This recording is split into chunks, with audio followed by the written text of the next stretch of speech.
welcome to today's video. Today we are going to be handling all of my snakes and I'm going to show how I do it.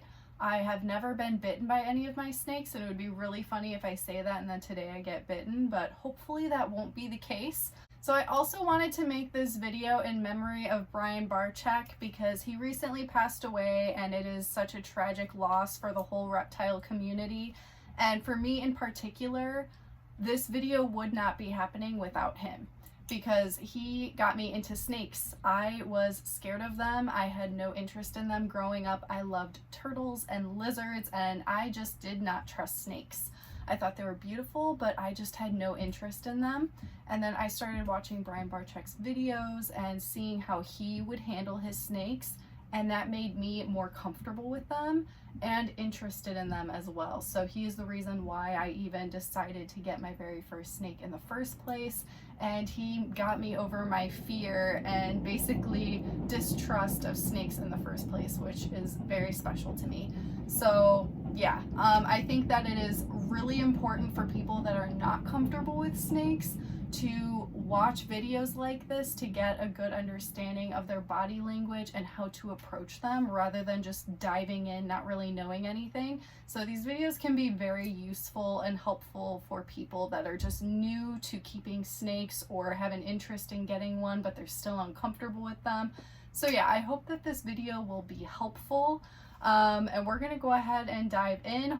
Hopefully all the snakes will be on their best behavior today and not in weird spots that I can't grab them, because I'm hoping I'll get all of them in today's video. But yeah, we're gonna jump right into it. My boyfriend is gonna help me film because I will not be able to hold a camera and try to hold snakes and show everything I'm doing. So props to Brandon for helping. All right, we're gonna start off with Bowie because she's actually out. So we're gonna start with the biggest one. So she is kind of in a good spot today. She's wrapped all over here. The issue is when she gets stuck in between that cork bark in the back. And she has a very, very good feeding response. So I like to mist her before handling just to let her know that I am going to be handling her. And then I go for kind of a middle section. I'm not sure where her head is right now. Oh, it's all the way over there. Oh my goodness, she's so big. So that is how I take her out. Basically, you want to support their bodies like everywhere that you can. It's a little bit more difficult when you have like a big snake because there's just a lot of snake to support. Once she is out, I basically just let her do what she wants to do. Make sure, again, the whole body is supported.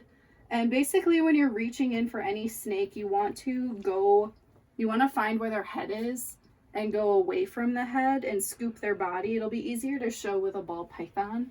Bowie's just a little bit differently shaped, so it's like a little bit different. And then we just let her do what she wants to do. They love climbing trees, and you can just tell right now by what she's doing. She's pretending that this is a tree and she is just climbing. Are you able to see any of the rainbows? Yeah. It's sunny, so we should get some rainbows. And I don't allow Bowie to go around my neck whatsoever anymore because she has such a tight grip that it's a little alarming. I don't think that she could cause like serious damage and choke me out, but I don't really like to let her. It's not comfortable. We'll just put it that way. They're very, very strong snakes. So she is just nothing but pure muscle and rainbows. So yeah, that is how I handle Bowie. We're just gonna put her back in, which is the easiest part. She'll just go back in on her own. It might take a while because there's just a lot of snakes. She's going right into her warm hide.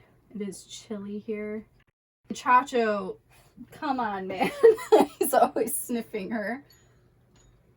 So yeah, that is how I handle the Brazilian rainbow boa. She's definitely the biggest one, the one with the most chunk. And I have to be sure to mist her before picking her up because she has a very, very good feeding response. And if she thinks she's eating, she will most likely try to bite me, which happens like every night when I go to mist her. So yeah, let's hurry it up, Bowie. There we go. One little tip. She doesn't care. Okay. All right, next up we can do Chaos, the ball python. Oh, Chaos is in an annoying spot. So I don't know if you guys can see her where you're at. She is underneath this log. It's another one of his favorite hiding places. Did I call him or her? I think I did. Okay, so I'm going in. You can see where his head is.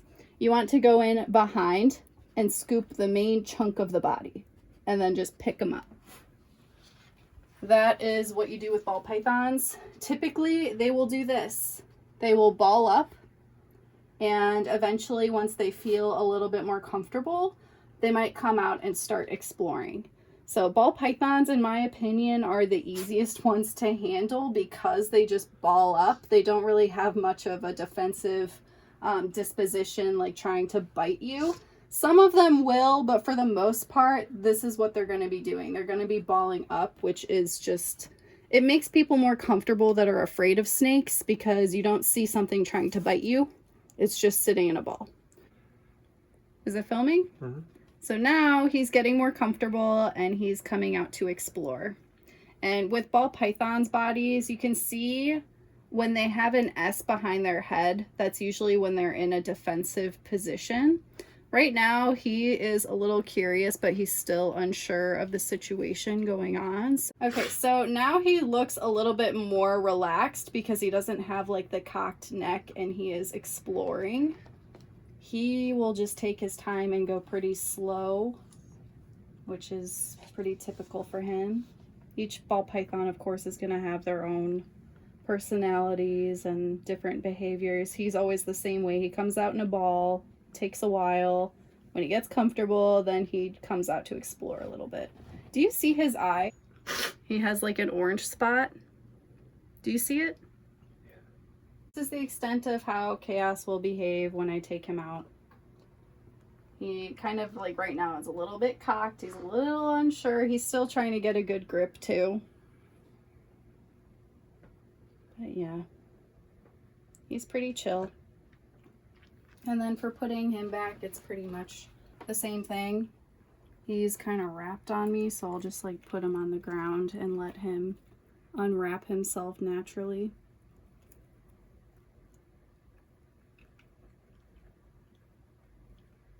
He's loosening up a little bit so then I can let go. There we go. And then that's Chaos. He's the very first ball python I had that made me realize that ball pythons don't all hate me and they're evil, because that's how I felt before him. I had many bad experiences. So the other ball python is up here. This is Casper, the blue-eyed leucistic. I don't know if I mentioned Chaos more if he's a coral glow. Also known as banana. They're pretty much the same morph. I'm pretty sure 2 different guys discovered it. And then they each named it different things, but it's like the same thing. So this is a blue-eyed leucistic. Can you get up in there? He is underneath this hide over here. So I'm just gonna lift the hide off of him. And again, we see where his head is. So we're gonna go behind and scoop up the body as much as we can, and then just fully support. And look at how gorgeous he is. He comes out of the ball way quicker than Chaos. He likes to explore. He's so pretty. He's actually getting bigger than Chaos, I think, because he just eats so much more. Chaos is the picky eater, and this is not the picky eater. He will eat whatever he can get. So he's growing very quickly because of that. He recently just had a really bad shed, so you can see like little bits of skin. Yeah, so basically it's winter and it's drier, so I didn't realize he was in shed because it's hardest to tell with a snake like this when they're in shed, unless you have good lighting. And the lighting lately, we have sun now, but the sun goes down so early, so I don't really get to see the snakes too often, and I did not see he was in blue. It didn't up the humidity as much as I should have during shed. So he has like little bits and pieces everywhere. But basically when handling them, you just let them do whatever they want to do naturally. let them climb on you, make sure that you're fully supporting their body. And then that's pretty much it. Ball pythons and boas in particular are really slow moving, which I prefer because I don't like fast moving, jerky movements. That stresses me out. So I find it very relaxing and therapeutic handling the ball pythons and the boas because it's just slow and relaxing and you can see what they're doing. It's a really great way to learn snake body language. And it is important too because each species does have different body language as well. So it's good to see a variety of different snakes and how to handle them and how they move because each species will vary a little bit. Like colubrids, for instance, we're going to get to that one the last. I'm actually most nervous to handle Bloom because I don't really like colubrid movements very much. But ball pythons I could handle all day. This is a good time. So I'm going to go ahead and put him back. It's kind of an awkward angle. It's all wrapped. Basically just plop him down. It's gripping onto my wrist. There you go. Yeah, he just has like an explosion of skin in here, so not ideal, but it happens sometimes. And then the last one up is going to be, actually not last, we still have Metamora. We'll do this one and then Metamora because I don't know if Metamora is going to even come out. So this is Bloom, my corn snake. I don't even know where he is right now. There he is. He's in the middle. So, again, where is the head is the question. Oh, there's his beautiful head. So we're going to go behind the head, grip, and pick him up. And then support. Corn snakes have like the weirdest, I don't know, they just have like a weird feeling to them and the way they move is just so strange. But yeah, I don't know. It's just my opinion. I just am so used to like ball pythons and boas. They're very similar in movement. Like everything he's doing is just different than how the ball pythons were moving. But again, you're going to let them explore, just support their body. Like, what are you doing? They're so weird. They're like little aliens. What I really don't like, I love milk snakes, but they have like really jerky movements that I don't like. Luckily, corn snakes aren't very jerky like that though. But all colubrids are just, they're just strange to me, the way that they move. But Bloom is gorgeous. We still love Bloom, even though he's a little weirdo. He's going so quick today, too. But yeah, definitely a faster moving snake that you kind of have to like work with to handle. More so than the ball python or the Brazilian rainbow boa. So yeah, Bloom is putting in the work today. Okay, so we're gonna go ahead and put him back. Same as the others, he'll just climb right in. He's going so fast today. I don't know, he's like a speed racer. Normally when I handle him, like, he's not that active. He is pumped up today. So yeah, that is, I'm most nervous, I think, for him. Just picking him up because he also has a really good feeding response, which makes me nervous. Last up is my green tree python Metamora. So I don't know how this is going to go exactly. I typically don't recommend handling them at all. And the only times that I do handle her are when she's not perched. So, and that's a rare occasion. Usually after she sheds, sometimes she'll just coil up on the ground and I pick her up at that point using a snake hook. So since she's perched, I'm gonna mist just to be safe. When it comes to green tree pythons, you have to let all of the handling and everything be on their terms. It cannot be up to you, it has to be up to them. So I'm gonna give a little mist, let her know something's going on, and we're just gonna take the entire perch out. And that is how you can basically handle them.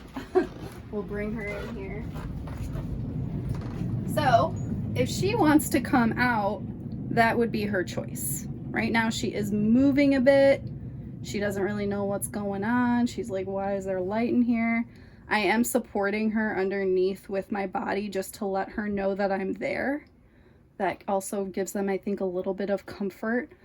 Like, these are just not typically snakes that you're gonna be handling. You're basically gonna be leaving them alone. They're more of a viewing snake. She doesn't seem to be wanting to really come out and explore right now, which is totally fine. So yeah, that's pretty much it. I'm not gonna, you do not want to peel them off of a branch ever. That would not be good. Everything has to be on their terms. Yeah, are you tucking back in? She's uninterested in this today. But yeah, if she wanted to come out, she would. She had the opportunity and she said no thank you. So yeah, that is how you handle a green tree python, because they typically don't really want to be handled, and if they don't want to be, a lot of the time they will absolutely let you know and be most likely striking at you. So they're very defensive. They will let you know what they don't like, which is great. So it's good to just pay attention to that and respect it. So yeah, that is handling all of my snakes today. I hope that this was helpful and you guys got to see all of the snakes, which I feel like I don't really do videos too often, just showing all of the snakes. So I hope you guys enjoyed seeing them, and I hope that you guys have a great day, and I'll see you guys in the next one.